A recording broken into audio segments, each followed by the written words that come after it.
Hello and welcome back to another video. So today we'll be going through this very lovely double integral problem here.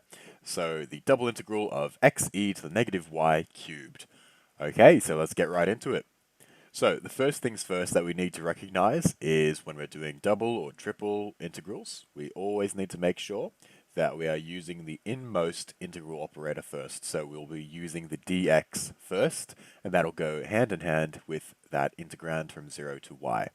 So the first things first that I'm going to do is I'm just going to rewrite this problem out as the integral from 0 to infinity of, and then let's say we integrate this with respect to x. So let's do that now. So integrate x with respect to x, that then just becomes x squared over 2. And then we know that the e to the minus y cubed will just remain the same since there's no x term in that. So that just acts as a constant here. And there we are. So that's our first integral part done. All we need to make sure we are doing now is correctly substituting those values in, and let's see what we get next. So when I substitute that y in, we'll end up having a new value. So again, the integral from 0 to infinity of, now it's going to be y squared over 2 e to the minus y cubed. And then when we subtract that 0, well, the whole thing just goes to 0, so we won't bother with that. And that, of course, is going to be dy on the end there. Okay, so now we look at this integral, and this is not a very nice integral. So this is a very, very ugly looking integral, if I do say so. So we need to simplify this a little bit. And so the best way that I can think of simplifying it is through using a u-substitution. So I'm going to go ahead and say let u equal y cubed. Okay, so now let's see how will that fit in to our integral problem over here. Let's quickly see what will happen now. So again, integral 0 to infinity. We've got y squared on 2 e to the minus u.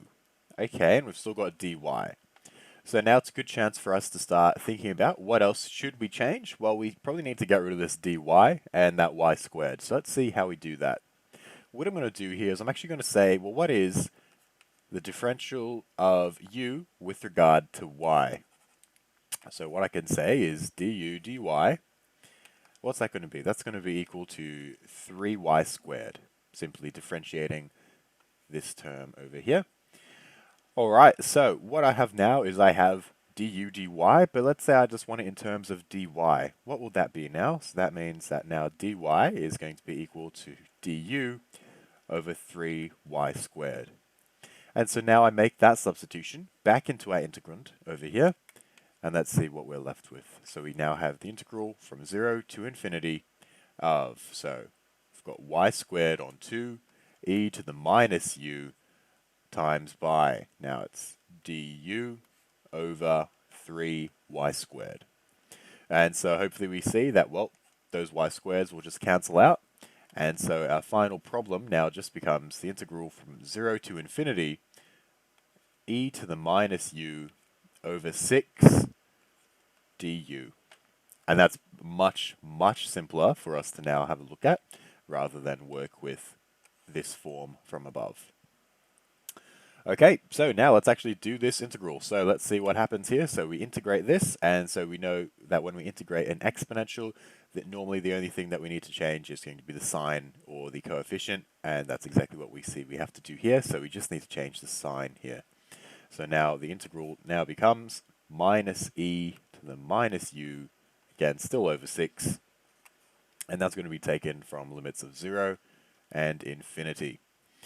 Okay, and so when we substitute an infinity in there, well, e to the minus infinity, that will actually tend to 0. So we can just say that that first term is going to be 0. And then we will say minus, minus, so plus e to the minus 0 all over 6. Anything to the power of 0 is simply a 1. And that there is our final answer. So this double integral ends up becoming just 1 over 6. And there we have it. So if you have enjoyed this video or found it useful, please leave a like, subscribe, comment. I look forward to seeing you next time, and as always, stay curious.